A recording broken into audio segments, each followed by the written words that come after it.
Everyone says you just need to put yourself out there. But what if out there feels like being dropped in the middle of a jungle? Yeah, let's talk about why some people just don't make friends.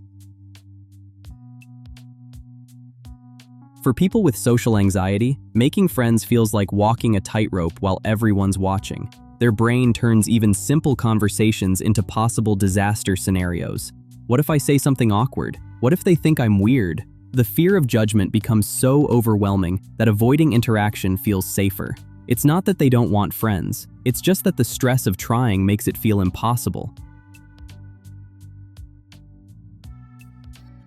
Introverts don't avoid friends, they just prefer smaller doses of people. Big social settings drain them, and recharging takes time. While others might thrive in group chats or parties, introverts often feel overstimulated and tired. They're not being cold, they're just managing their energy. This means fewer but deeper friendships, and sometimes longer gaps between forming new ones. If someone has been hurt or betrayed in the past, by friends, family, or anyone close, their brain learns to associate connection with risk, so they start building walls instead of bridges. Even when they meet kind people, that protective instinct can kick in. Don't get too close, it might happen again. They pull away, not because they don't care, but because they've learned caution the hard way. Friendship isn't just hanging out. It means letting people see who you really are. And for some, that's terrifying. Opening up about struggles, emotions, or imperfections feels like giving someone a map to all their weak spots, so they keep it surface level. It's safer to joke, change topics, or keep conversations light. Deep connection stays out of reach, not because they're cold, but because they're afraid of being seen and misunderstood.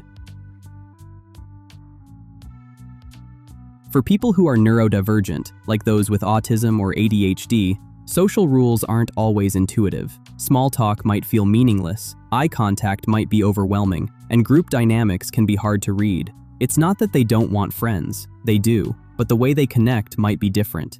They often thrive in structured, shared interest settings where expectations are clearer and communication feels more natural. Some people just don't have the energy to nurture new friendships. It's not personal, it's burnout. Relationships take time and emotional bandwidth, and for someone already stretched thin, the idea of making friends feels like just another task. They might care deeply, but their mind is in survival mode. Not everyone who's quiet, distant, or hard to reach is unfriendly. Sometimes it's anxiety, sometimes it's past pain, sometimes it's just how their brain works. Friendships don't always come easily, but understanding the reasons helps us see people more clearly, and maybe reach out a little more kindly. If this helped you see yourself, or someone else, in a new way, hit subscribe. We break down how people think, feel, and act in ways that just make sense.